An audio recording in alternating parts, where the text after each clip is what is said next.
बता दी।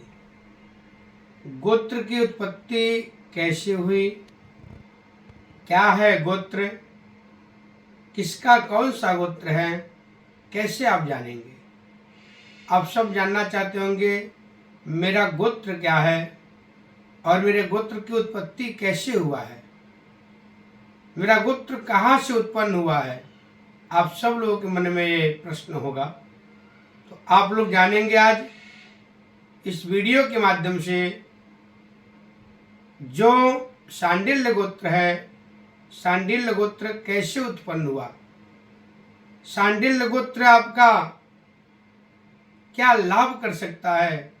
और जो गोत्र होता है, मैं बता दूं सबसे पहले, कश्यप ऋषि जो थे, कश्यप ऋषि के 7 पुत्र हुए तो उनको बोलते हैं सप्त ऋषि। गौतम हो गए, गर्ग हो गए, वशिष्ठ हो गए और भरद्वाज हो गए। ये जो सप्त ऋषि थे, फिर इनके सारे वंशज है, ब्रह्मा जी इनको आदेश दिया आप लोग जा करके पुत्र पैदा करिए। और जब वो लोग पुत्र पैदा किए, उसी तरह से जो सप्तऋषि पुत्र पैदा किए, उनका जो नाम पड़ा फिर वह सबके गोत्र में बदल गया। वो ब्रह्मा जी ने एक बार आदेश दिया और बोले महर्षि जी के पुत्र श्री मरीच और मरीच के पुत्र कश्यप, कश्यप से यज्ञ द्वारा शांडिल्य ऋषि पैदा हुए और इन्हीं से शांडिल्य गोत्र प्रचलित हुआ। जब शांडिल्य ऋषि पैदा हुए वहाँ शांडिल्य नाम दे दिया गया और शांडिल्य गोत्र का वहीं से प्रारंभ हो गया। तभी से शांडिल्य गोत्र की उपाधि प्राप्त हो गई, जो शांडिल्य गोत्र के हैं। और शांडिल्य गोत्र में भी कई सारी शाखाएं हैं। और शांडिल्य गोत्र में 2 घराना है, एक राम घराना है और एक कृष्ण घराना है, 2 घराना है। एक बात और मैं बताते चलूं अभी तो आपको मैं बताते चलता हूं। तो शांडिल्य गोत्र है, 2 घराना है, उसमें जैसे मान लीजिए एक राम घराना एक कृष्ण घराना। अगर 2 व्यक्तियों का एक ही है राम घराना और वो चाहता है एक दूसरे के यहाँ शादी करना, विवाह करना, तो ऐसा कभी नहीं करना चाहिए, उसका बहुत बड़ा दोष लगता है। क्योंकि एक परिवार हो गया, एक भाई हो गए, तो इसमें शादी नहीं करना चाहिए। अगर आपका राम घराना है, दूसरे का कृष्ण घराना है, उसमें शादी हो सकता है, विवाह आप कर सकते हैं। लेकिन अगर दोनों का एक ही है तो उसमें कभी शादी नहीं करना चाहिए।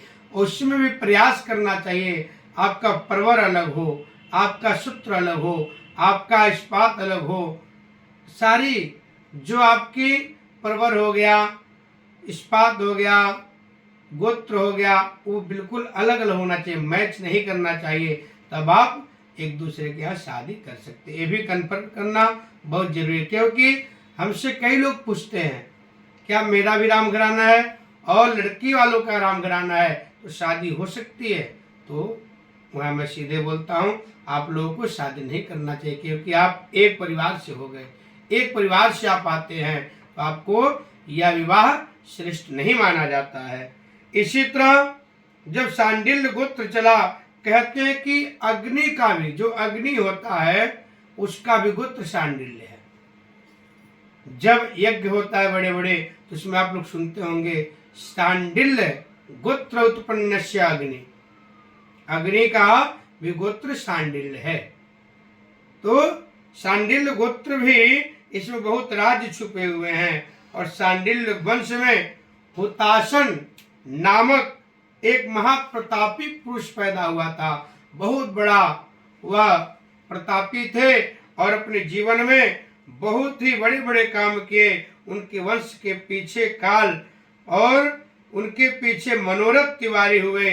उन्हें बुंदेलखंड के महाराजा अमर सिंह के पुत्र जो थे अंत्येष्टि यज्ञ कराए थे।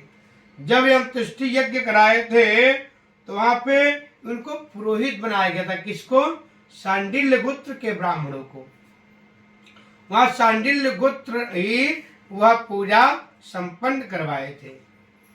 शांडिल्य गोत्र के ब्राह्मण भी बहुत ही, शांडिल्य गोत्र में भी और भी कई सारी इसमें कंडीशन है और कई सारी उपाधियां हैं। आप लोग मैं आगे वीडियो में बताऊंगा। इसी तरह से पुत्रष्टि यज्ञ जब कराया तो वह पुरोहित का काम किए। विश्वनाथ ने मनोरथ का